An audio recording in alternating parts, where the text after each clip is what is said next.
test drive of its efforts to mobilize black voters. Those voters are seen as key in Biden's chances in a likely November rematch against former President Donald Trump.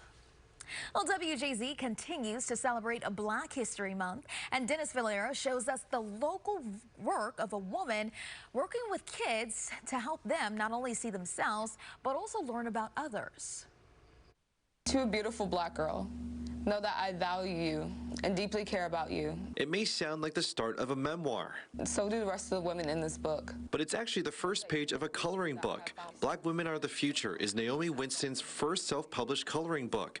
The Louisiana native was inspired to create it when she heard her cousin deal with colorism, which is discrimination against those with a dark skin tone. I took her to the park and she kind of refused to get out the car out of fears of getting too dark and wishing she didn't look like this, whatever this meant in her head. And the drawings inside are real people, not just historical figures. Just sex with my sorority sister. But people Winston knows that kids with similar backgrounds could connect with. These are real world problems. These are real world things and experiences. In order to really relate to children or even young adults that experience this all the time, it's about feeling like you're not alone. She publishes the coloring books through her own publishing company, Revolutionary Hearts Industries, now collectively called the Creative Representation Empire series.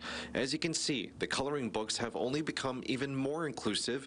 One centers around LGBTQIA+ identity, another is centered around Native Americans, even one on STEM careers. I don't create coloring books, I create opportunities to both see and be seen.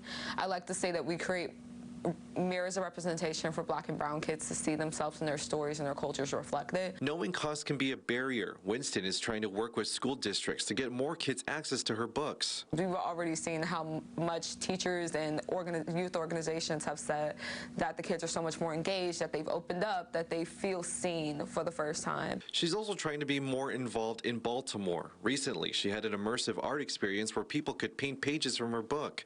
That's definitely something she'd like to do more of.